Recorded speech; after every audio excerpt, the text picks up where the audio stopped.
Ben, bonjour à tous. Bonjour. Je suis ravie de vous accueillir. Donc, je m'appelle Sophie. Je suis éducatrice spécialisée. Je travaille au sein d'une petite association qui accompagne les gens qui sont en situation de mal logement. Et principalement dans l'accès à leurs droits. Donc pour ça, on le fait essentiellement à la Maison de la Justice et du Droit. J'ai envie de vous dire 2-3 mots sur les maisons de justice et du droit, parce que c'est des points ressources en fait. Quand on a besoin d'informations sur ses droits, on peut y trouver des conciliateurs, on peut y trouver des permanences d'avocats, on peut y trouver des associations d'aide aux victimes et des associations telles que la nôtre spécialisées sur un droit bien spécifique. Ce qu'il faut que je vous dise aussi, c'est que c'est complètement gratuit et accessible à tous et qu'il y en a partout sur le territoire. Et c'est avec tout ce que j'ai rencontré dans le cadre de mon travail qu'en janvier 2023, par un beau matin de vacances, je rentre de ma petite promenade et je me dis, devant mon petit café, je me dis, mais Sophie, je sais ce qu'il faut qu'on fasse. On va faire une conférence gesticulée. Bon, pour que ce soit clair entre vous et moi, une conférence gesticulée, on va parler beaucoup de moi, ça va être bien, de vous, quoi, de nous, en gros. Faut que je vous précise un petit truc, quand même, pour qu'on puisse se suivre. C'est pendant cette conférence gesticulée, je vais beaucoup parler de mon travail, de mon association, et j'ai décidé dans cette conférence de l'appeler comme le titre que j'ai donné à ma conférence, donc elle s'appellera « Il n'y a pas de nous sans toi », mais c'est pour de faux. Voilà. Ah si, il faut quand même que je sois honnête avec vous. C'est pas là que ça a vraiment commencé, cette histoire. Ça a commencé il y a...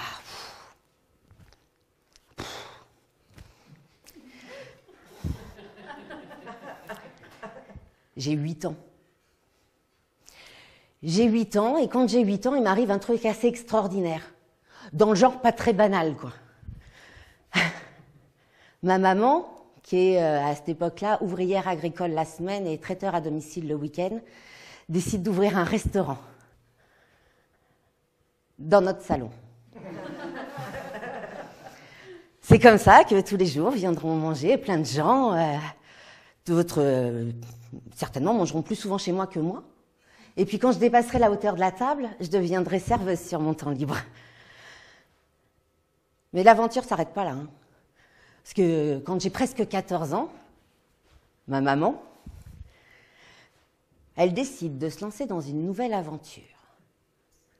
Elle va avoir une auberge, hôtel, restaurant, bar. Et là, je vais avoir ma chambre d'hôtel.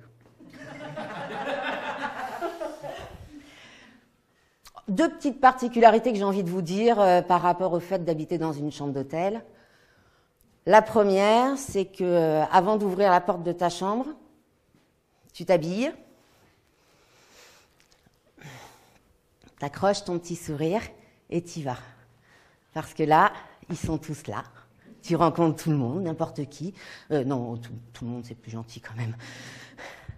La deuxième particularité, c'est que toute ma vie, elle se passe au bar. C'est au bar que je petit déjeune le matin avec les clients avant de partir au lycée. C'est si je veux manger avec ma mère, je mange au bar avant les services. Si je veux discuter avec ma mère, je discute au bar devant tout le monde. Si je veux m'engueuler avec ma mère, je le fais aussi au bar. Mais c'est pas très très gênant parce qu'au bar, moi j'ai découvert un truc. Quand on est arrivé dans cette auberge, on n'était pas très loin des élections municipales. Et du coup, ça discutait beaucoup politique. Puis le maire sortant venait faire ses campagnes de pub dans les commerces du village. Donc du coup, ça discutait. Ça s'engueulait. C'était vivant, quoi. Ça débattait, c'était chouette. Et puis après, j'ai commencé ce qu'on appelle dans mon jargon professionnel mon parcours logement. Et dans mon parcours logement, j'ai très très envie de vous parler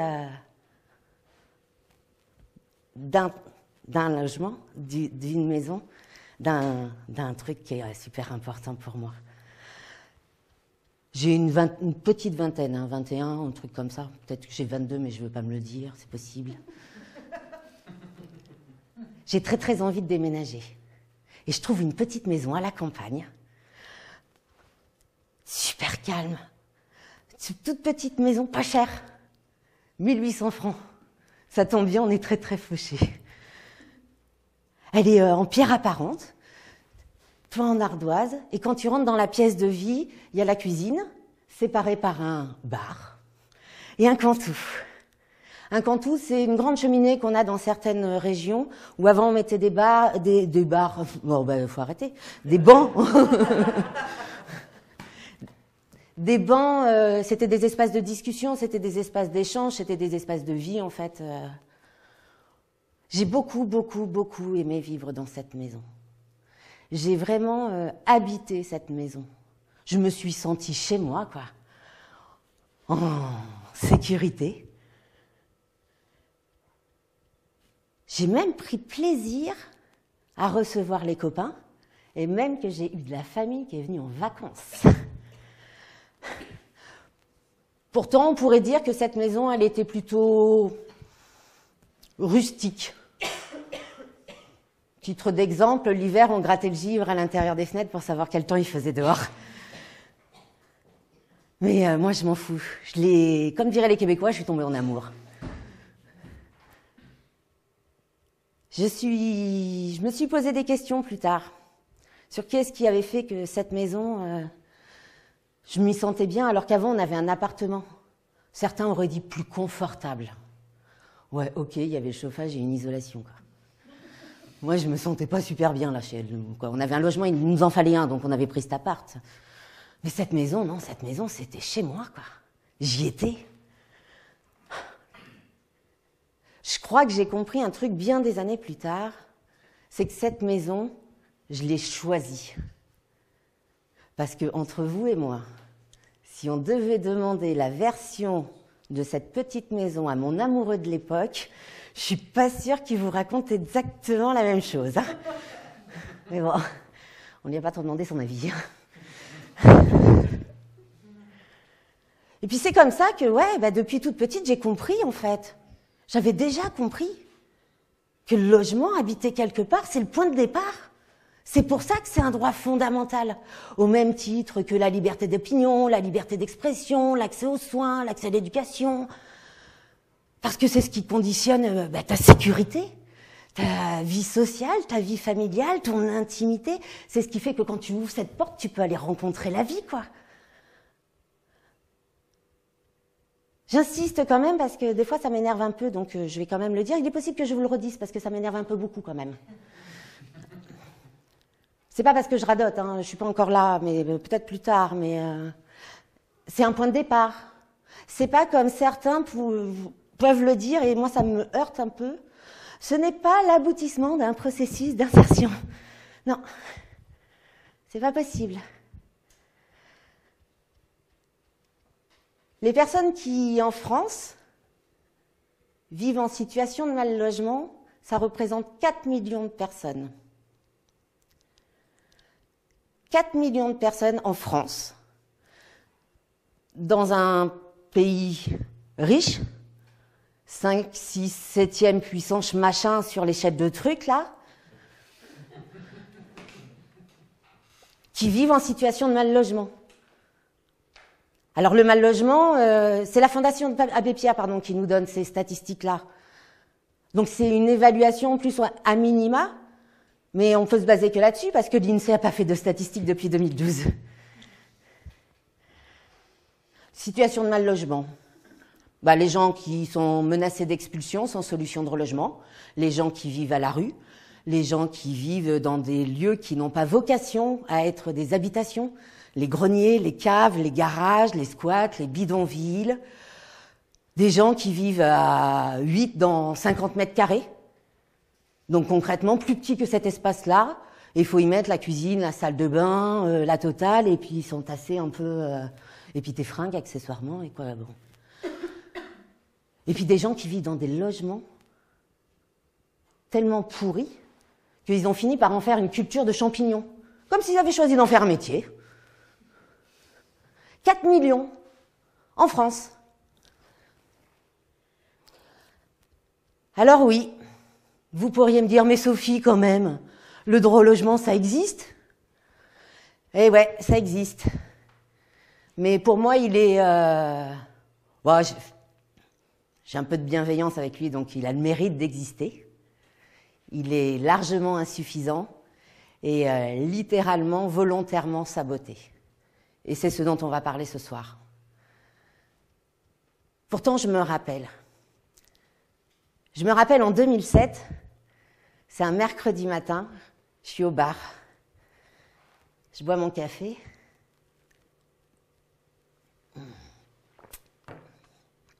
Je sais que c'est un mercredi matin parce qu'à cette époque-là, je suis pionne. Je travaille en internat, je bosse du lundi au mercredi et je prépare mon concours d'entrée pour devenir éducatrice. Donc, bon, je le prépare au bar. Pas que pour ce que vous pensez, hein. Je le prépare au bar parce que je lis la presse le matin. Le mercredi matin, je débauche, je lis la presse.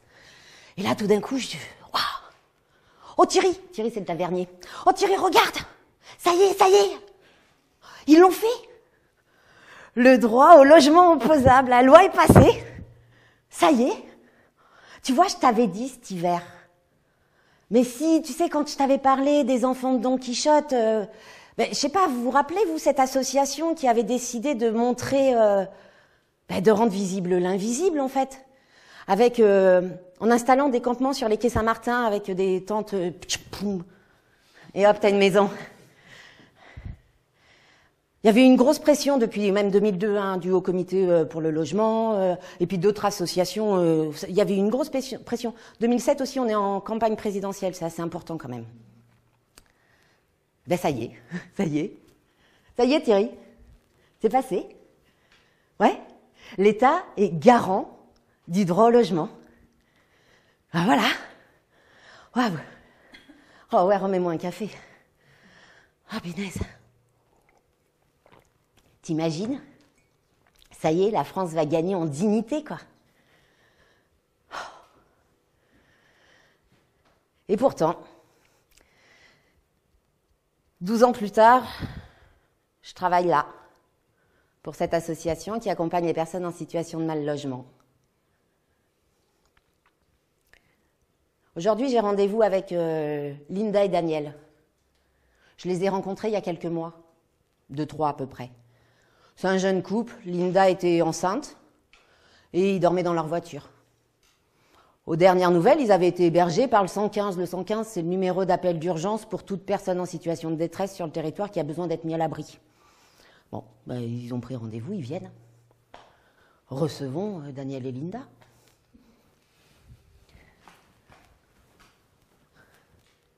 Oui? Mais alors? Comment ça va? Oh, mais vous n'êtes pas venu tout seul? Mais... Oh, bienvenue, toi. Quel âge il a?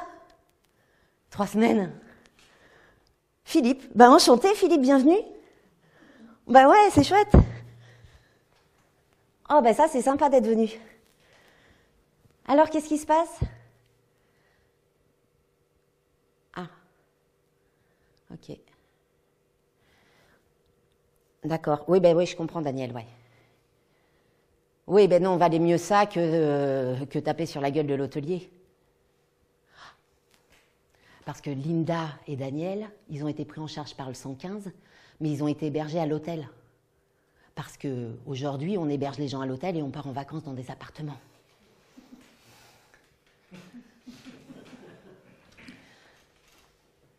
Ouais, oui, non, mais je comprends, mais moi aussi, je crois que ça m'aurait énervé que quelqu'un tous les jours me dise qu'il faudrait que mon fils se taise à 3 semaines. Ouais, je crois que, ouais. Non, mais je peux te comprendre, hein, franchement. Hein. Oui. Mais du coup, vous aviez appelé le 115 pour dire qu'il y avait une... dans le potage?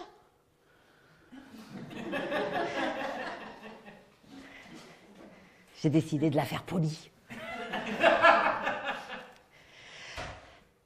Oui? Ok. Bon. Et vous les appelez toujours? Ouais. Ça fait combien de temps là que vous êtes partis? 1 semaine et demie. Ok. Ça vous dit? Je les appelle? Bon, allez.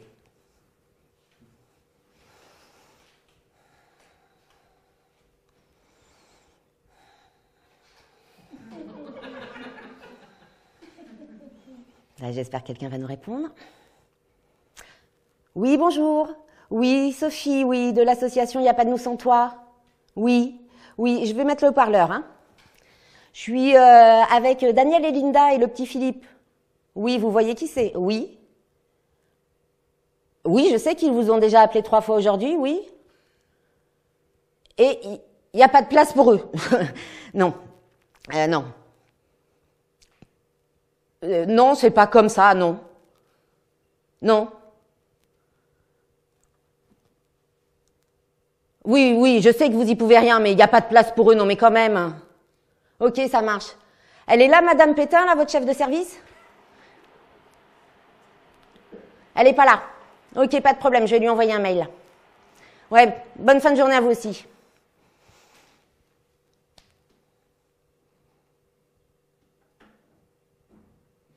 Peut-être, si vous êtes d'accord, je pourrais appeler les services de la protection de la population à la préfecture.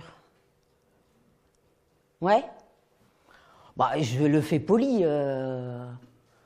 Juste, je les alerte sur la situation, quoi. Ouais, on fait ça. Oui, Madame Digenou, c'est Sophie de l'association Il n'y a pas de nous sans toi. Oui, très bien, merci, et vous? Oui. Ben, je vous appelle parce qu'on a un problème, là. Ben, je suis dans mon bureau et j'ai Linda, Daniel et le petit Philippe qui sont avec moi et qui sont à la rue, quoi. Ils dorment dans leur voiture. Oui, vous voyez très bien de qui je veux parler, c'est parfait. Ça va nous faire gagner du temps, génial. Oui. Ils ont... Non, non, Madame Digenou, non. Ils n'ont pas décidé de quitter l'hôtel. Non, ils sont partis, ils n'avaient pas le choix. Ils ont alerté le 115 quand même, Madame Digenou. Ils sont partis... Non. Pardon? Ah, vous avez déjà augmenté le nombre de places d'hébergement? Mais en fait, on s'en fout là tout de suite. Bah, concrètement, là, on a quand même un nourrisson de 3 semaines qui dort dehors, quoi. Ah ouais. Non. Non, bah, comment ça? On peut pas accueillir tout le monde? Bah, non, mais ça va pas bien. Oui, on se rappelle tout à l'heure, ouais, c'est ça. Bon, ben, on se tient au courant. Alors, on va se tenir au courant. Linda, elle va me rappeler dans l'après-midi. Le 115 va lui avoir proposé une place d'hébergement pour elle et le petit Philippe. Mais pas Daniel. Ils vont la refuser. Bah, elle va même s'excuser, en fait, de m'avoir fait faire autant de choses alors qu'ils vont refuser. Bah, ils ont choisi d'être une famille et de rester une famille. Bah, c'est OK pour moi. Quand je vous parle de Linda et Daniel, je vous parle pas de leur situation administrative. Parce que concrètement, pour de vrai, on s'en fout. Parce que la loi, elle dit accueil inconditionnel. Toute personne sur le territoire français en situation de détresse qui appelle le 115 pour solliciter un abri doit être mise à l'abri.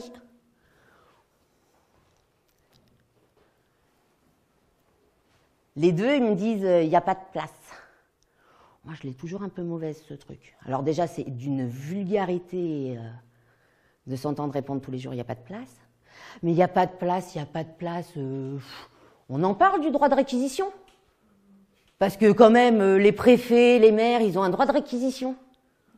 Le droit de réquisition, c'est facile. Des bâtiments ou des logements complètement inoccupés depuis plus de 18 mois peuvent être réquisitionnés par les préfets et les maires pour mettre à l'abri des gens.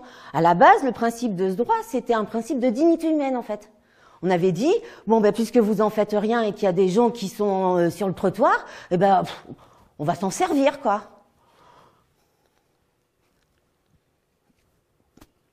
Bon.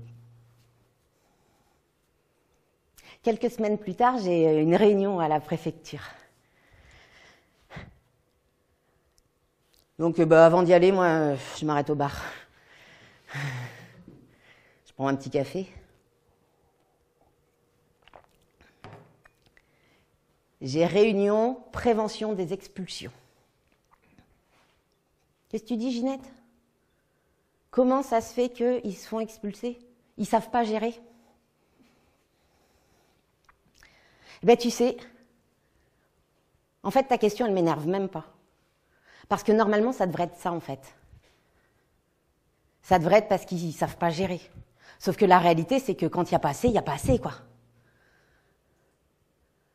Tu vois, en 2 secondes parce qu'on va pas... Et puis moi j'ai réunion quoi. Gustave il bosse.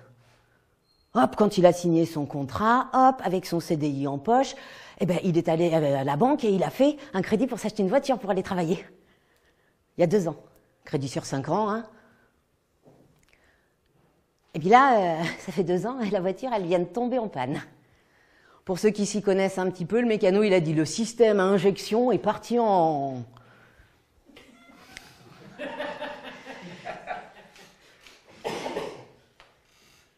Gustave, il a fallu qu'il fasse un choix, ma pauvre Ginette. Il n'a pas d'économie, mais si, Gustave, il fait des économies. Tous les mois, il essaye de mettre 50 balles. Bah ouais, parce que... bon, je vais m'étaler sinon, mais je te raconterai là, Gustave, pourquoi il met 50 balles par... tu sais, parce que lui aussi, il a un rêve de proprio, et normalement, s'il garde ses 50 balles tout le temps, bah, dans 10 ans, il aura de quoi payer les frais de notaire. Mais bon, c'est pas ça le problème. Bah Gustave, du coup, fait réparer la voiture, garde son travail. Fait pas réparer la voiture, il peut payer le loyer et continuer de manger. Ouais, mais plus de travail. Gustave, bon, ok, il va faire réparer la voiture. Oh. Bah si, il a demandé à ses parents, bien sûr Ginette quand même. Ouais, sa mère, elle est aussi fauchée que lui, elle va lui prêter 100 balles. Il en manque encore 2400. Bah, Gustave, il va faire le choix.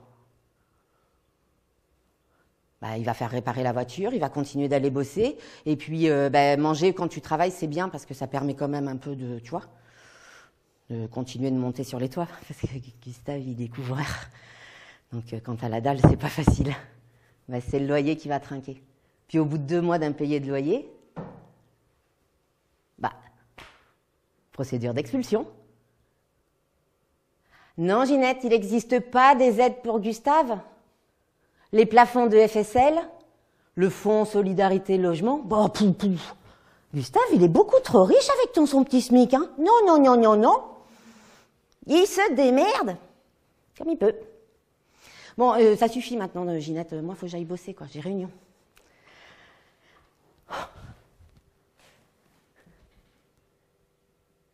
Elle se passe super bien, cette réunion. Franchement, c'est génial. Ils ont un véritable intérêt, ils questionnent. Je suis... waouh. Pardon, Madame Mou? Est-ce que l'expulsion, ils y pensent? Ok.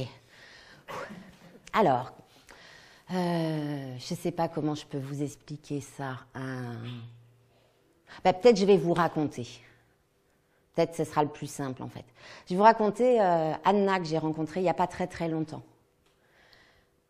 Anna, quand elle débarque dans mon bureau, elle a cette feuille des services de la préfecture qui disent qu'elle va être expulsée incessamment sous peu avec le concours de la force publique.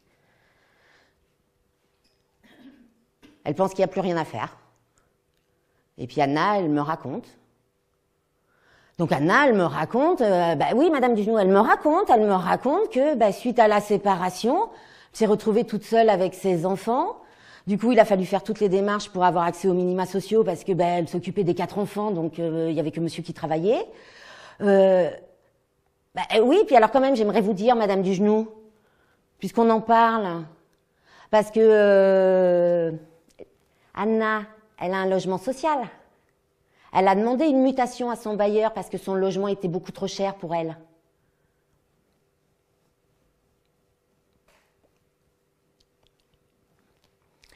Et ouais. Donc Anna, c'est pas qu'elle y pense en fait à son expulsion. C'est qu'elle respire son expulsion.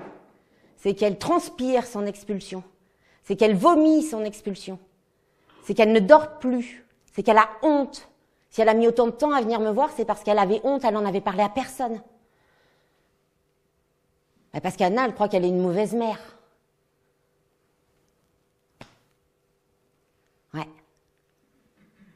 Donc que vous dire?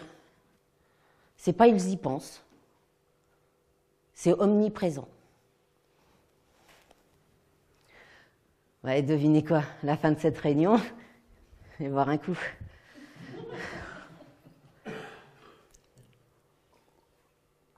Non mais tu te rends compte, Jeannot? Jeannot, c'est mon collègue. À l'époque de cette réunion, et c'est mon collègue depuis, je sais pas, 3 mois, un truc comme ça. Il découvre ce monde merveilleux. Non mais Jeannot, est-ce que ça t'a fait la même chose que moi? Parce que moi, j'ai eu l'impression qu'ils ont cru que j'exagérais. Mais en fait, vous, peut-être aussi, vous croyez que j'exagère. Mais ouais, t'as carrément raison. On pourrait se préparer la prochaine fois. Non, c'est vrai, on n'est jamais assez préparé à ce genre de truc. Mais oui.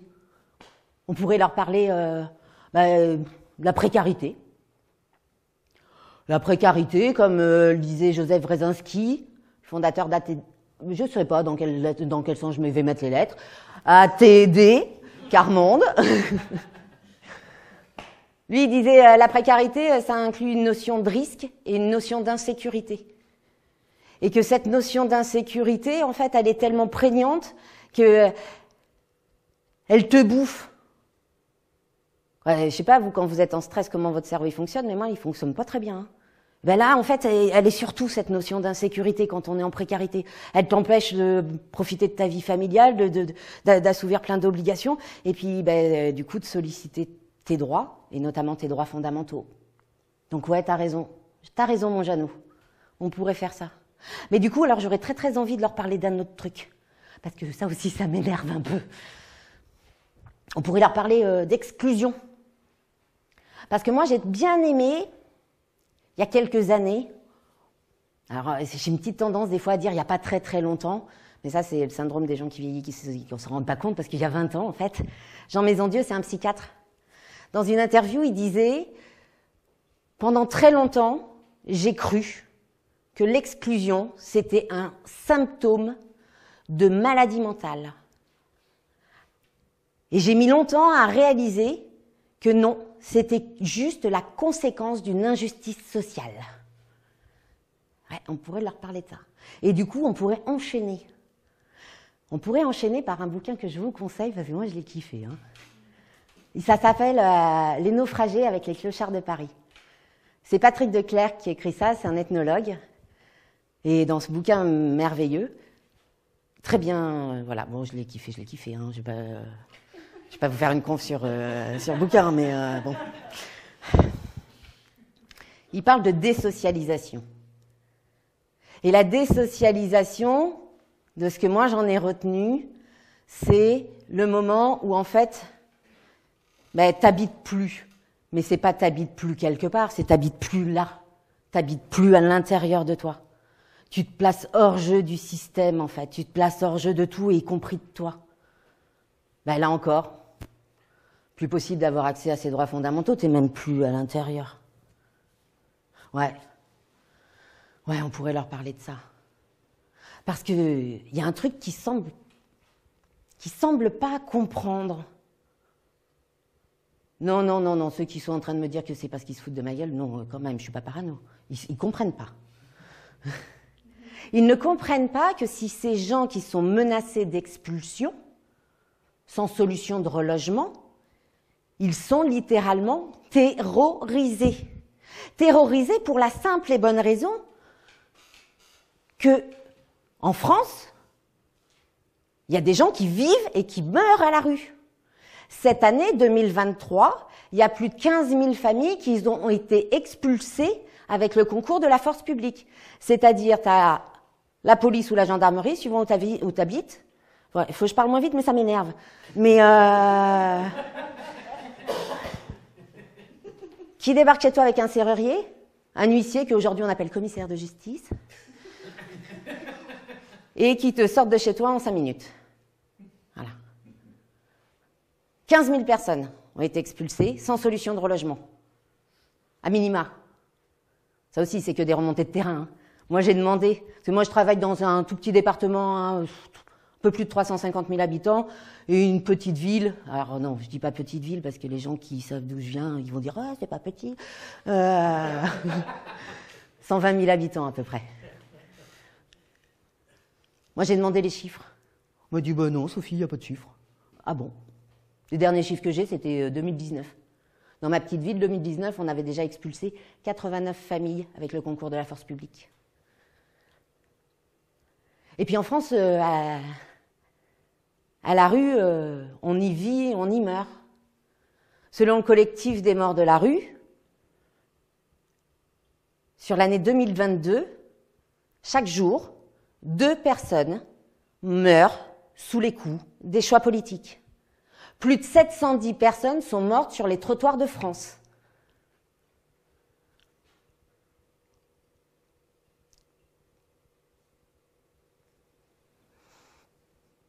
Pays riche,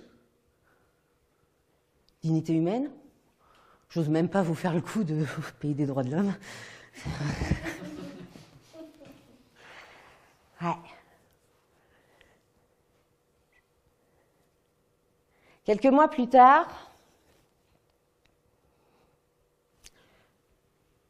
je suis au bar avant d'aller bosser. Ouais, fatiguée, moi je suis vraiment pas du matin, quoi. Putain, ça me désespère. Ouais. Ouais, non, mais le début, ça devrait être plutôt cool cette journée. Tranquille. Ouais. Téléphone sonne. Oui? Oui, c'est moi, oui. Ok. Oui? Vous êtes instit où? Ok. Quel âge elle a? 5 ans. D'accord. Et son petit frère? Ok. D'accord. 2 ans. Ok, ça marche? Ouais. Bah, elle est avec vous là, la maman? Oui? Est-ce que si on dit vers 17h30, c'est bon pour elle? Ça marche? Oui, ben non, je suis pas encore arrivée au bureau, donc le plus simple, je vous envoie un petit texto et puis je vous note l'adresse et tout. Oui. Oui, c'est dans le quartier zone nord, ouais. Carrément. Parfait. Super. Il est possible que je sois un peu en retard, je la prends après les rendez-vous, hein. Ok, ça marche. Je vous envoie ça de suite.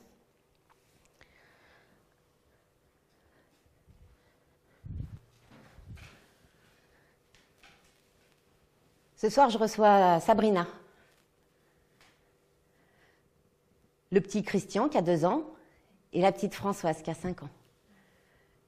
Leur institutrice. On dit plus ça d'ailleurs, on dit professeur des écoles. M'a appelé ce matin parce qu'elle vient de découvrir qu'il dorment dehors. Avec Sabrina, on va prendre le temps, malgré l'urgence de sa situation. Parce que dans notre travail, c'est important de prendre le temps. Pour nous, en tous les cas, dans notre conception, c'est important. Parce que notre boulot, il est super intrusif. Les gens, ils débarquent et il va falloir qu'on se speed le cul. Non, j'avais dit poli, putain.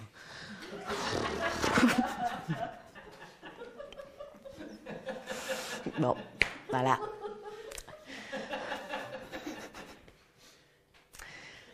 On va faire les choses de façon accélérée. Mais c'est super intrusif parce que voilà, ça tombe bien comme elle vient en fin de journée, on a du temps, j'ai pas d'autres rendez-vous derrière, donc on va prendre un peu plus le temps que d'habitude. Puis Sabrina, elle va nous raconter. Nous, quand je dis nous, c'est parce que mon collègue Jeannot, il est là aussi. Et elle va nous raconter qu'est-ce qui l'a amené dans cette ville, pourquoi, qu'est-ce qui s'est passé. Ils ont trouvé abri sous le porche d'un centre commercial.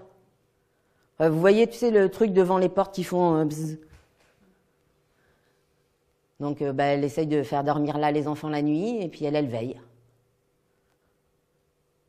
Ah ben non, Sabrina, non.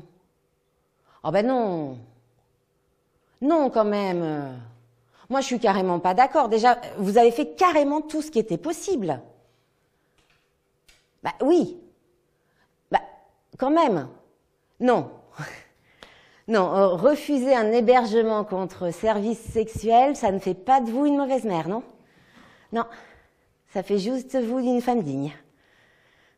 Ouais, non, on ne parlera pas de la petite enflure, non.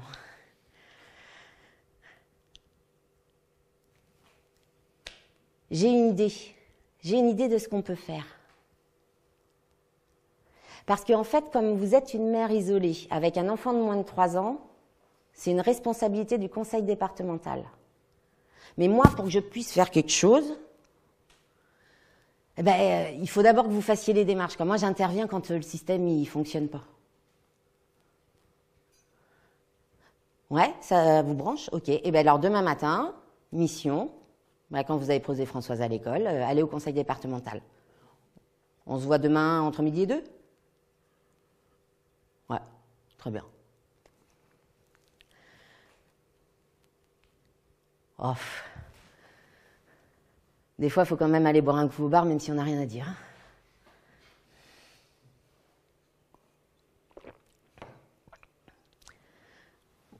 Parce que Sabrina, le lendemain, elle va revenir entre midi et 2. Alors, moi, j'avais préparé des trucs. J'avais dit à Sabrina, je lui avais dit ses droits, je lui avais dit ce que potentiellement on allait lui dire. Au début, j'avais tout juste. Parce qu'à Sabrina, quand on l'a reçue, on lui a dit « Ah ben non, madame, on peut rien pour vous, mais si vous voulez, vous pouvez demander à faire placer vos enfants. » Mais moi, j'étais pas prête. C'est un peu rock'n'roll, mon travail. Tous les jours, je découvre un nouveau truc. Eh ben, on lui aurait même dit, et si dans 2 mois, vous n'êtes pas sorti de cette situation, on vous les placera d'office, vos enfants. Ouh. Ça te dit, Sabrina? J'envoie un petit mail. Ben ouais, parce que là, il n'y a personne. J'envoie un petit mail à la chef de service protection de l'enfance.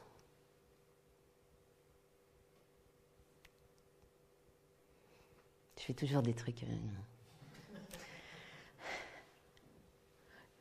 Bah écoute, en attendant, si tu veux, tu peux squatter la salle d'attente et puis on se tient au courant. Moi, je pense que ça ne devrait pas tarder. J'ai un petit rendez-vous entre. Fin de mon rendez-vous, le téléphone sonne. Conseil départemental. Association Il n'y a pas de nous sans toi? Oui, c'est moi, oui. Pardon? Je suis complètement inconsciente. Je raconte n'importe quoi. Pardon? Non, mais je vous permets pas de me parler comme ça. Non. Non, ça va carrément pas être possible, non. Non, mais on ne doit pas avoir le même code de l'action sociale et des familles dans ces conditions. Oui. Non, je sais pas qui raconte n'importe quoi, ouais. Ah, ça va pas se passer comme ça, mais ça, je vous le confirme, oui. Au revoir. Oh là.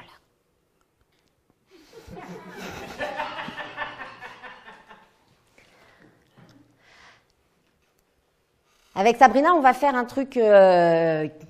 Bon, on se doutait un peu qu'on en arriverait là. Hein.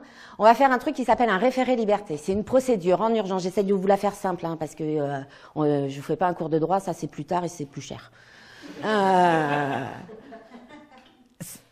C'est une procédure en urgence. Donc tu dois avoir un avocat qui demande au président du tribunal administratif, à l'occurrence, une procédure en urgence. Pour pouvoir avoir une procédure en urgence, tu dois démontrer l'urgence de ta situation. Chez nous, il faut que tu démontres que tu vas crever demain. Si c'est la semaine prochaine, on a encore un peu de temps. Bon, ben là, on y va. Dignité, droit de l'enfant, ça passe. Audience dans les 48 heures. Le juge ordonnera au conseil départemental d'héberger Sabrina et ses 2 enfants au titre de la protection de l'enfance. Puisque la protection de l'enfance assure effectivement la protection de l'enfance, la protection des femmes enceintes isolées et des mères isolées avec des enfants de moins de 3 ans. C'est leur obligation matérielle, et donc dans les obligations matérielles, il y a l'hébergement. Voilà. Bon ben, ils iront à l'hôtel. Hein. Non, mais c'est bien l'hôtel pour les familles. C'est sympa. Oh, Tu peux pas faire à manger, tu peux pas, quoi, c'est cool, quoi, c'est bien. Puis en plus, les enfants, faudrait pas trop que ça rigole trop, quoi. Ouais, ouais. Bon, Jeannot, si on allait boire un coup. Oh, punaise, quelle journée. Ouais, je sais, j'avais cru que ce serait cool. Bah ouais, tu te rends compte? Tu te rends compte que sur nos trottoirs, aujourd'hui, à l'heure à laquelle je te parle, il y a 20 enfants qui dorment sur nos trottoirs de notre petite ville? Comment ça, on peut rien y faire? Bah, ça va pas bien, toi? Des pauvres, il y en a toujours eu, il y en aura toujours. Non mais c'est quoi ce fatalisme? C'est du n'importe quoi, on est face à des choix politiques, bordel! Oh putain.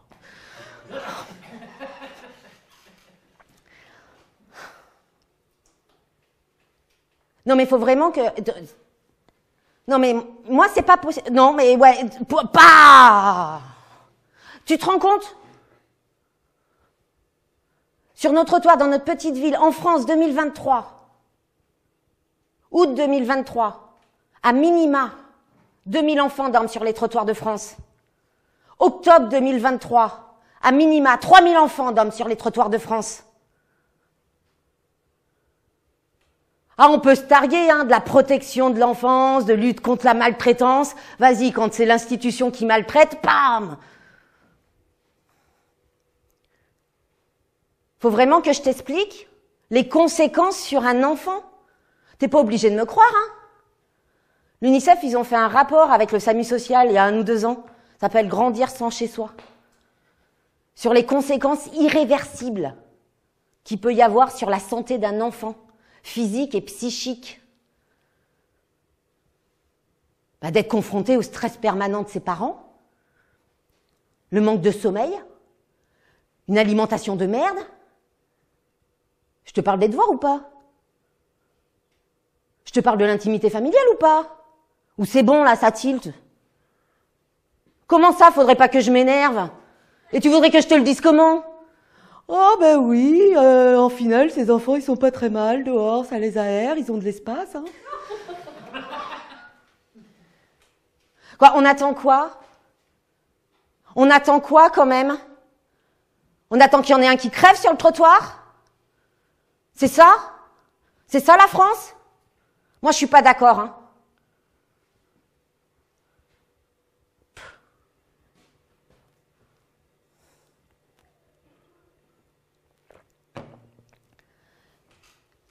Et c'est comme ça qu'un jour, j'ai failli perdre pied.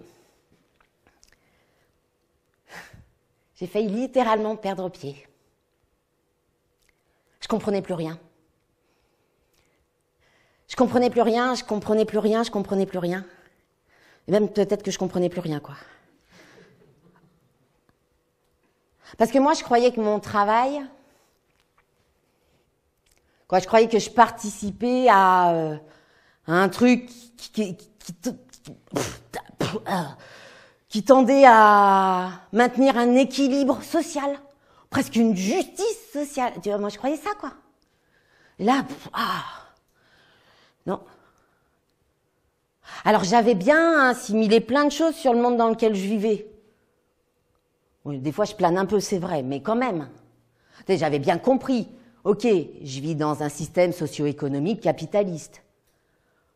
Donc on est clair, on est passé d'une société avec le marché, c'est-à-dire qu'on est tous d'accord, le business ça a toujours existé, à une société de marché. Il n'y a plus que ça. Et donc du coup, la place de la propriété, ça devient central. Ok, ça j'avais assimilé.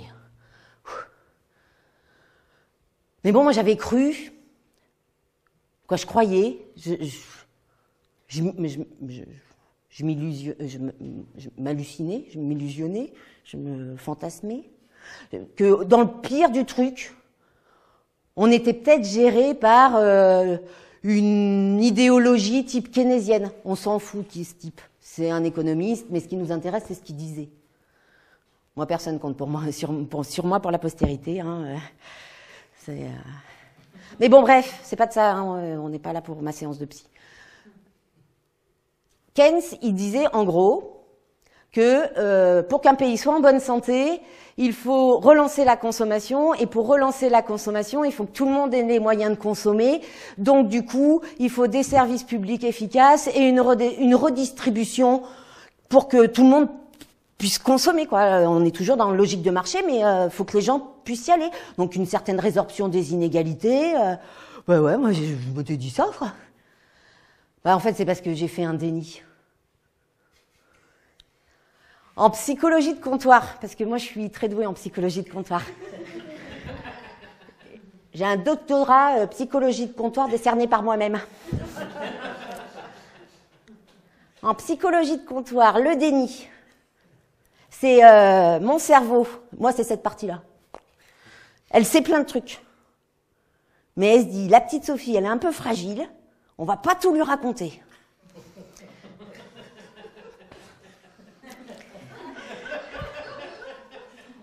Et puis là, tout d'un coup, il a fait si on lui raconte pas, elle va devenir folle. Ouais. Ben voilà, il a tout remis là. Ouais, moi la conscience, elle est là, de ce côté-là. Parce que moi, je me posais des questions, quoi. Y a-t-il encore un pilote dans l'avion? Bah tiens, range-moi ce tabouret, toi. Parce que... Ben ouais. T'es perdu, tu te dis, bon, ben c'est que tout le monde est perdu. Non. Tout, il a ramené là. Non, Sophie, il y a un pilote dans l'avion. Le pilote s'appelle néo-cannibale, en version économique néolibérale. Alors, néolibéral, je vous raconte 2-3 trucs que j'ai compris là-dessus. Néolibéral, pour moi, il est incarné en Europe par celle qu'on appelait la Dame de Fer, Margaret Thatcher, dans les années 80. Une phrase simple qu'elle prononce dans un discours en 87, qui dit « Il n'existe pas de société, il n'existe que des individus ». Et cette femme, elle est fan, littéralement fan, d'un type qui s'appelle Hayek. Psychologie de comptoir. Ce qui va sortir de cette bouche ne concerne que cette bouche. Hayek. Hayek, c'est un Autrichien qui a grandi pendant... début des années 1900. Je crois qu'il est né juste avant 1900, mais bon, on s'en fout un peu, on lui fera après son anniversaire de toute manière. Donc il a connu la Première Guerre. Et c'est là où, Sophie, psychologie de comptoir, doctorat, ce type, il a connu la Première Guerre, et puis quand il est parti à la fin de la Première Guerre, il a décrété que s'il y avait eu cette guerre, c'était la faute des États qui s'occupent de trop des choses. Alors que concrètement, si on laissait le marché libre et débridé, eh ben ça serait jamais arrivé, ces conneries-là. Moi, j'ai quand même l'impression, avec mon doctorat de psychologie de comptoir, que c'est un traumatisé de guerre qui a écrit une théorie économique et qu'on a dit « Mais oui, ça a l'air tout à fait valable, ton truc !» Non, parce qu'il écrit quand même... Alors déjà, sa théorie, elle est sur deux... Elle a une base. Vous allez me dire, c'est déjà pas mal, hein. 2 fondamentaux dans cette base. La première, nous sommes tous des homo economicus rationnels. Ben là, ça y est, premier problème pour moi. Ben ouais, parce que moi, j'en ai rencontré des gens dire... on est croisés, hein. Et ben franchement, j'ai pas croisé beaucoup, que quand ils parlent pognon, ils sont rationnels, hein. J'en ai même croisé qui m'ont raconté des histoires de ouais, la famille, nous on s'entendait super bien jusqu'à ce qu'il y ait un héritage, et là, pam, c'est tout pour moi. Bon, si ça c'est rationnel, peut-être on n'a pas fait le même doctorat en psychologie de comptoir. Deuxième base, parce qu'il est sur ses 2 pieds, lui. Hein. Deuxième pied, il dit, vous êtes prêts? Allez. Le but ultime dans la vie de chaque être humain, c'est la recherche permanente et incessante de la maximisation du profit. Ah bah oui, non, mais me regarde pas comme ça. Hein. Excuse-moi, t'es un peu décalé de l'humanité quand tu penses que toi, élever tes enfants et dans un monde qui va bien, non, non, non, non. Non, non, ton intérêt pour l'environnement, mais non. Oh les gars, il a dit deuxième P, maximisation du profit. Pour ça, c'est facile. On débride le marché. L'État, il s'assure de plein de choses, parce que l'État, il n'est pas absent. Hein. Il est même super présent. Donc on s'assure de réduire les dépenses publiques, à mort les services publics. On s'assure de limiter la redistribution. La charité s'en occupera. Oh bordel, moi j'ai encore un problème avec ça. Ben quoi, je sais pas quoi. La charité, c'est quoi? C'est des gens qui détiennent tout et qui disent tiens, toi, si t'es gentil, je vais te donner un peu de sous. Toi, ah ben je vais te laisser crever parce que t'es pas gentil. T'as dit que je disais que des conneries. Ben non, c'est pas des droits de la charité. Mais l'État, il doit être fort. Il doit être fort sur encadrer la contestation sociale qui va en naître. C'était anticipé qu'on n'allait pas être d'accord. Et puis l'État, il doit être fort pour garantir la liberté intégrale du marché.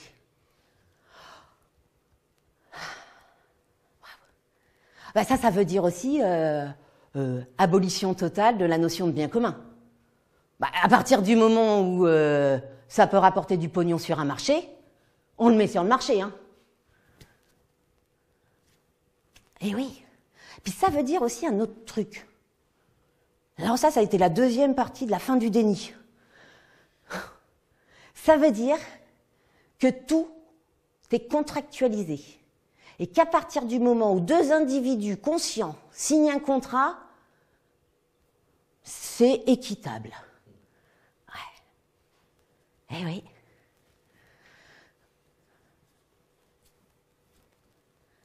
Eh ouais. Alors cette idéologie, elle pousse des choses vachement loin, dans plein de domaines, je suis d'accord. Cet été, il s'est passé plein de trucs. Mais bon, moi, je suis un peu monocentrée comme fille. Logement. Droit au logement. Droit au logement, cet été, il s'est passé des trucs. Je ne sais pas si vous avez entendu parler de cette loi. Il faut que je boive un coup parce que ça va m'énerver.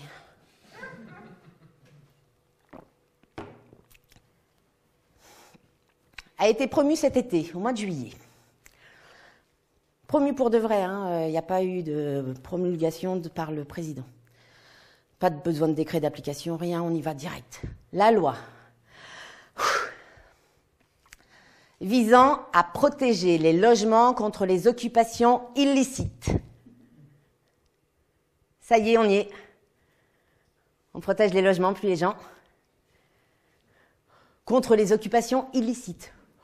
Alors bon, moi, je suis un peu naïve. Je m'étais dit, contre les occupations illicites, genre, tiens, si les préfets et les maires, ils faisaient leur taf, droit de réquisition, hop, les logements, ils seraient occupés de façon licite, plus de problème. Alors en plus, avec cette loi, ils font des trucs assez extraordinaires, hein, parce qu'ils ont étendu la notion de domicile à tous les bâtiments agricoles, industriels et commerciaux. On criminalise, pas mal, les occupants sans droit ni titre. Alors les occupants sans droit ni titre, dans la tête de tout le monde, c'est la loi anti-squat.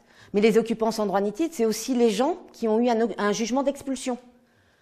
Quand on a un jugement d'expulsion, le bail, il est résilié. Donc on devient occupant de son logement, sans droit ni titre, jusqu'à ce qu'on trouve une autre solution, en fait. Donc elle criminalise les gens qui cherchent refuge quelque part. Elle criminalise les gens qui potentiellement pourraient les aider à trouver refuge quelque part. Mais bon, moi j'ai écouté, un jour au bar, j'étais là tranquille, la télé en bruit de fond là. Je me rappelle plus très bien, mais c'est un des deux. Il y a des moments où il faut faire de la délation. Il y en a un, il s'appelle Casbarian, l'autre il s'appelle Berger. Quoi, l'autre, elle, s'appelle Berger. Bon, en poli, parce qu'on dit Monsieur Casbarian et Madame Berger. Donc, ok, Je pense que j'ai compris ce qu'il dit, je vous le refais. En gros, il s'appuie sur « Il est grand temps de rééquilibrer la place du droit de propriété qui est mise à mal par le droit au logement.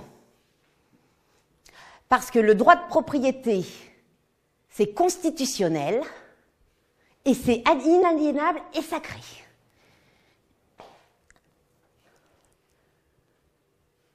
Alors, soi-disant, ce qui a été médiatiquement fait, c'était soi-disant pour protéger les petits propriétaires. Je m'arrête là, 2 petites secondes, parce que moi j'avais encore une solution. Il existe déjà un fonds d'indemnisation des propriétaires quand il y a une situation d'expulsion et que par exemple le préfet, pour des questions d'ordre public ou de dignité humaine, soyons fous, décide de ne pas mettre les gens à la rue. Donc là, il y a un fonds d'indemnisation pour les propriétaires. Et bien moi, ma solution, c'était on l'élargit ce fonds. Tu vois, genre on dit, en fait, les petits propriétaires qui se retrouvent dans la panade parce que leur locataire peut pas payer, moi je suis complètement d'accord, on fait pas couler 2 familles, donc du coup on l'étend, ils font comme eux, ils montent un dossier qui présente, qui justifie qu'ils sont dans la panade, et puis du coup on le présente à une commission, comme on fait pour le droit au logement, qui doit les reconnaître prioritaires et urgents, comme pour les gens qui présentent un dossier de droit au logement, et qui dit on a bien examiné votre dossier, vous êtes prioritaire et urgent à être indemnisé. Moi j'avais eu ça comme solution. Et puis alors du coup, je suis tombée sur un truc. Ça m'a pas aidé, hein. Ça m'a pas aidé, je vous le fais. C'est qu'une petite partie. C'est France, portrait social, INSEE 2021. Cette toute petite partie, si elle vous intéresse, elle parle de la propriété. Elle parle de, de l'accaparement de la propriété.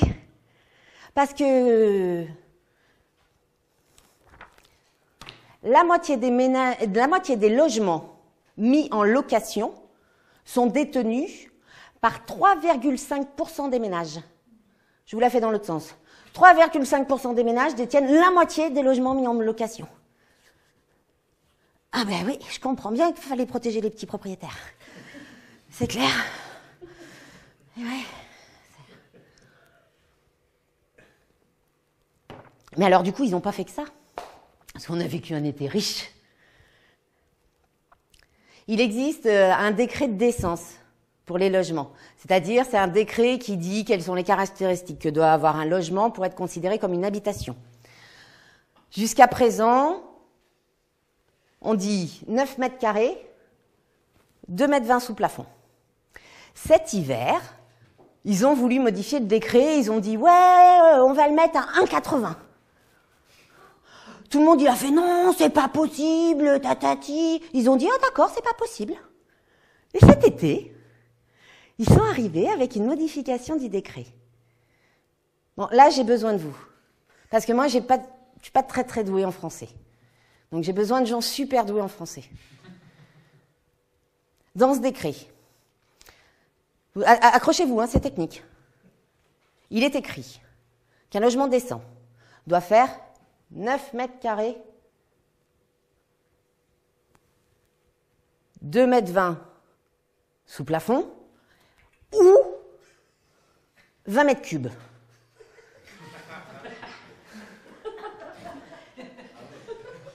Pour les gens très très doués en français, est-ce qu'il est possible de me confirmer qu'il existe bien une distinction entre et ou?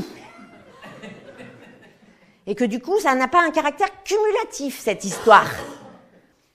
Et que mon cerveau ne serait pas complètement barré, pas tout le temps, quand il pense que 1,56 m, c'est moi, sans chaussures. 14 mètres carrés au sol, ça fait 20 mètres cubes, et du coup, ça pourrait être un lieu d'habitation, considéré comme décent. Bon, moi, mon cerveau, il se dit écoute, Sophie, moi, je suis assez d'accord avec toi.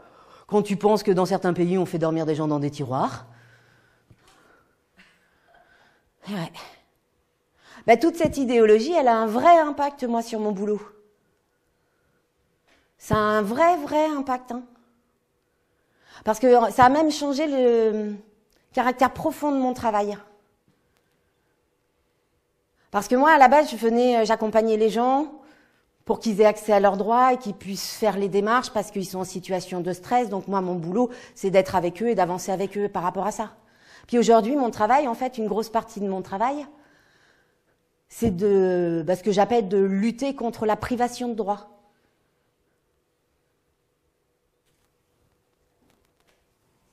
Une grosse partie de mon travail, c'est aussi de constater une évolution sur ces 2 dernières années terrifiante. Enfin, moi, ça me terrifie. Après, peut-être vous. Nous, on est une toute petite asso. On est avec Jeannot, 2 salariés à temps partiel, et puis on a un tout petit CA. On accompagne environ 250 familles sur l'année, et environ 100 nouvelles familles tous les ans, sauf depuis 2 ans. Il y a 2 ans, on a pris une augmentation de 15%. L'année dernière, on a pris une augmentation de 20% de gens qui viennent nous voir. Je crois qu'on dépose 4 fois plus de recours que les années précédentes. Et puis, dans cette évolution, forcément, il y a de plus en plus d'enfants qui sont touchés par ces situations de mal logement. Et puis, il y a aussi un truc qui a viscéralement changé, parce que là, on commence à les voir réellement, les conséquences de cette mise en application. C'est que souvent, moi, les gens qu'on recevait, c'était des gens qui se retrouvaient en situation de détresse suite à des accidents de vie, comme on pourrait les appeler. Un accident, une maladie, une séparation, un veuvage, un truc qui à un moment te coupe un peu les pattes et ça dégringole quoi. Puis aujourd'hui, non. Il y a toujours ces gens-là et puis ce qu'il y a en plus, c'est les gens qui juste ils peuvent pas. Ils peuvent pas, il y a plus assez en fait. Jusqu'à présent, c'était des putains de gestionnaires, ils arrivaient à s'en sortir avec les 3 centimes qui restaient à la fin du mois. Mais maintenant, non, ça passe plus. Ça se dégringole. Alors moi, ça m'énerve. Ça m'énerve parce que moi, j'ai un rêve. I have a dream. Moi, je rêve d'avoir un emploi fictif. Et en plus, dans une société qui marcherait de façon humaine. Moi, petite exigence, juste un peu de respect de la dignité humaine. Et en fait, mon boulot, ça devrait être fictif. Parce que moi, j'interviens que quand le système, il n'a pas fonctionné. Et le système, il fonctionne tellement mal que du coup, on intervient de plus en plus. On intervient de plus en plus parce que le droit au logement, ce droit fondamental, ce point de départ de tout, il a beau exister, il est quand même insuffisant à la base. Comme toutes les questions de logement à travers l'histoire, ça a toujours été fait dans l'urgence. Alors en plus, il faudrait peut-être que je vous dise un truc, c'est-à-dire que mis à part le droit au logement opposable, qui est une obligation de résultat, tous les autres droits sont des obligations de moyens. En 2 secondes, je vous la fais. L'obligation de moyens, c'est quand je tousse, le médecin doit trouver du mieux qu'il peut pourquoi je tousse et faire en sorte que j'arrête. L'obligation de résultat, c'est quand je vais voir mon mécano, il faut qu'il me change mes pneus, je repars avec des pneus. Voilà. Et puis ce droit, avec une obligation de résultat, il a été fait un peu dans l'urgence, là, fallait le passer avant la nouvelle élection. Donc il a des failles. Il a des failles de timing.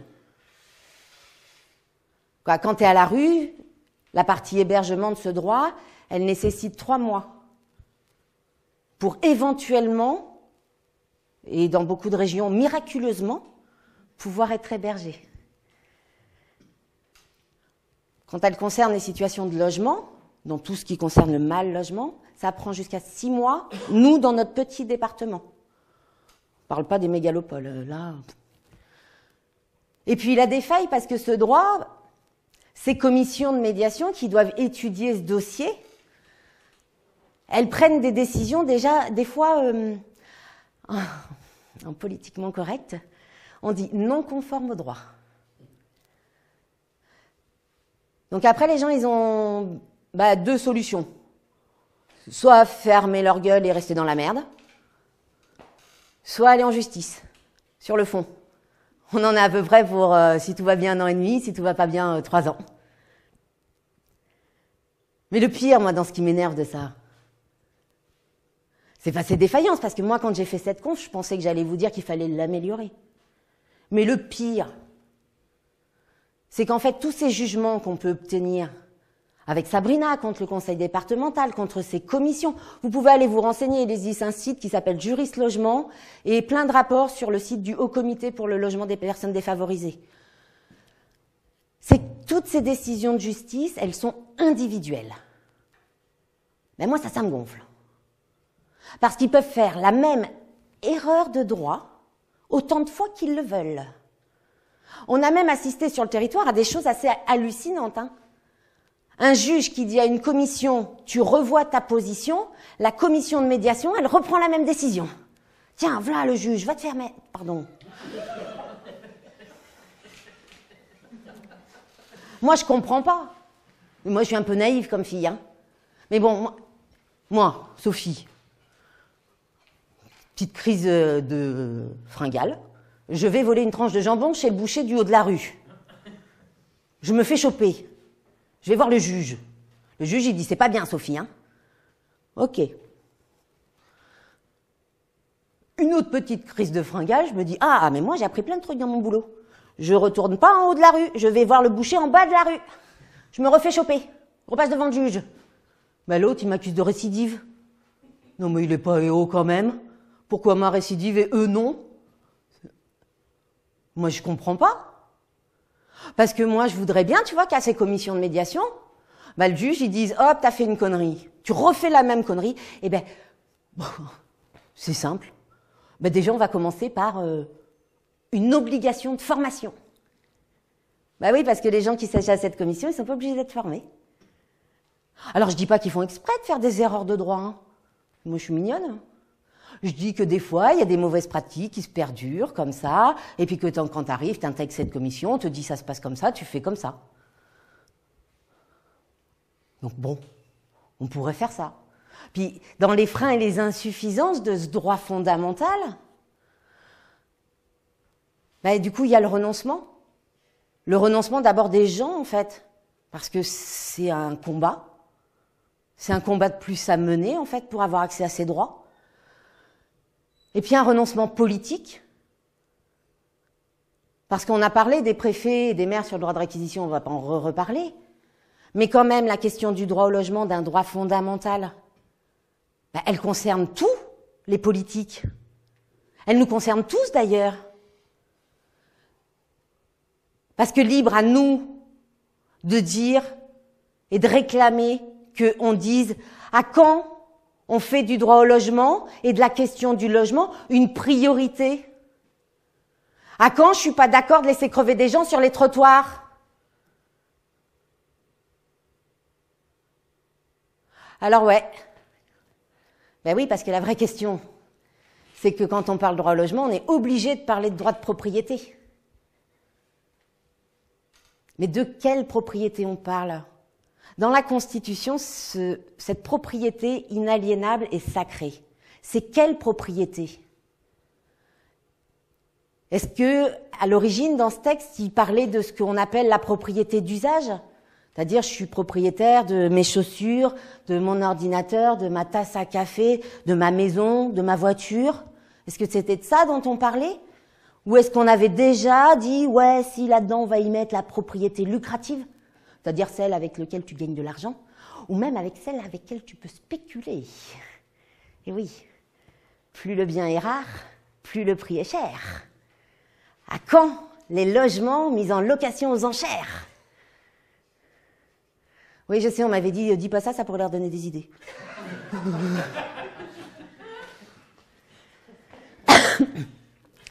Mais on est bien passé à la guerre des places. Je suis sûre que tout le monde a dans son entourage quelqu'un qui, à un moment, récemment, parce que ça s'aggrave aussi, oh, bon, je ne veux pas tous vous les faire, mais parce que volontairement, politiquement, on ne construit pas le nombre de logements sociaux qui devraient être construits. Des gens qui se retrouvent à se dire oh ben tiens, on m'a proposé un taf en Bretagne, ça a l'air super sympa, j'irai bien, mais bon, j'hésite quand même sacrément parce que je vais habiter où?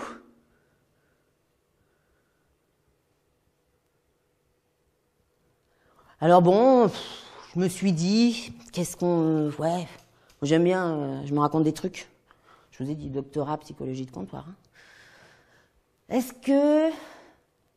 qu'on fait un droit au logement opposable à la propriété?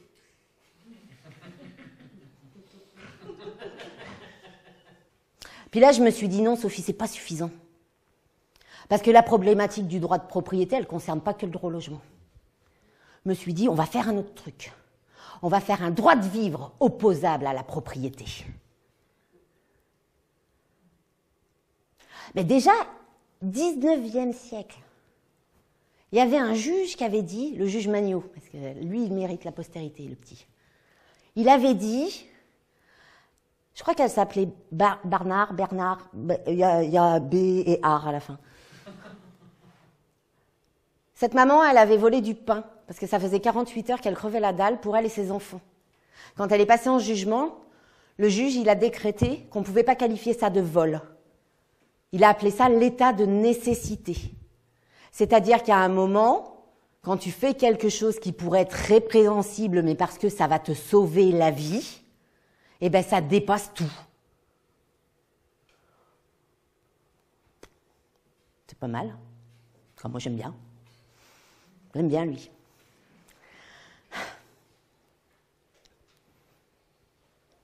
Oh, pour finir, je vais d'abord faire un message à toutes les personnes que j'accompagne et que j'ai accompagnées et que j'accompagnerai. Pour faire cette conférence, il a fallu que je fasse des choix. Et j'ai décidé de faire des choix de situation, de famille, avec des enfants. Parce que dans l'inacceptable, l'intolérable,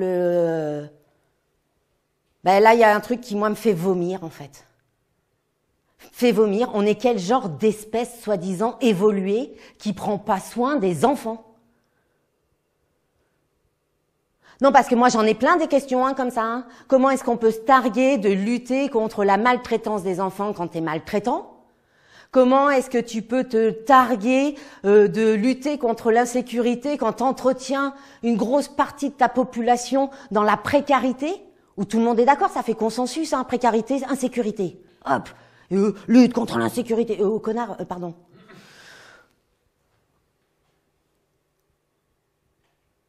J'ai un deuxième message.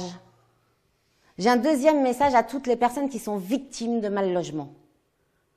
Je sais que c'est très très compliqué de le vivre et encore plus compliqué d'en parler. Mais sur l'ensemble du territoire, vous trouverez des militants, des collectifs, des associations, des professionnels, travailleurs sociaux, juristes, avocats, qui s'engageront dans le combat avec vous. Si vous pouvez pas très bien savoir où, vous pouvez contacter cette association qui s'appelle le DAL. Vous pouvez contacter la Fondation Abbé Pierre. Sur les territoires, il existe des maisons des droits de l'homme. Il existe tout un tas d'autres associations qui peuvent vous rencarder de vers où pouvoir aller. Les maisons de justice et du droit aussi déjà. Toutes. Si je les cite, je vais en oublier. Ça craint. Mais c'est carrément... je comprends à quel point c'est compliqué. Mais il ne faut pas rester tout seul parce que le combat, il est dur, il est violent. Et c'est pas mérité. Parce que moi, j'ai un autre problème, en fait. Putain, je croyais que j'allais arrêter là. J'ai un autre problème. Moi, j'ai un problème quand j'entends ces phrases qui mettent logement et mérite dans la même phrase. D'où un logement, ça se mérite? Ça va pas bien, toi? Tu mérites de respirer? Non? Bon, alors... Besoin vital, se loger, point de départ, hop.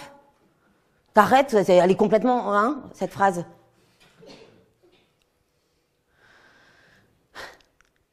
Et mon dernier message,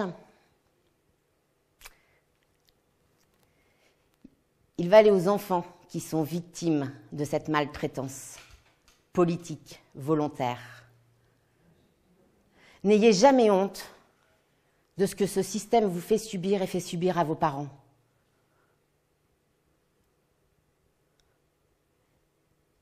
C'est le système qui a décidé de vous maintenir dans ces situations-là, volontairement, pas par défaut de moyens. J'aimerais bien reprendre un slogan qui dit « La honte doit changer de camp ». Et moi, ça résonne dans mon cœur de petite fille.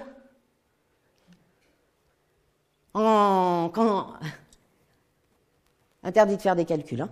J'ai pas de problème avec mon âge, mais quand même. Quand j'ai 8 ans, en 84.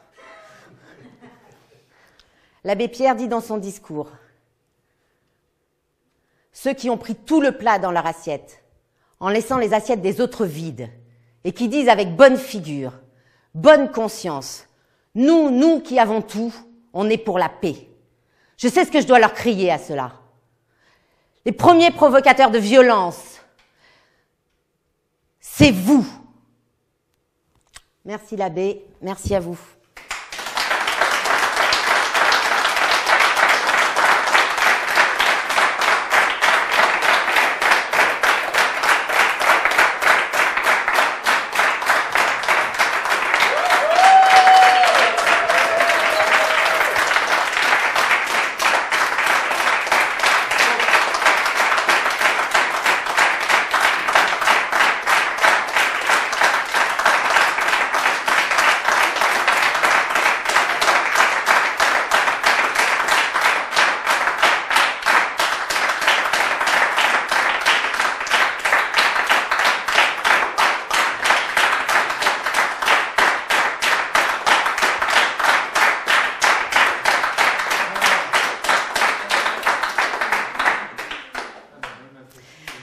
Eh bien, si on allait au bar où il y a d'autres choses que de l'eau.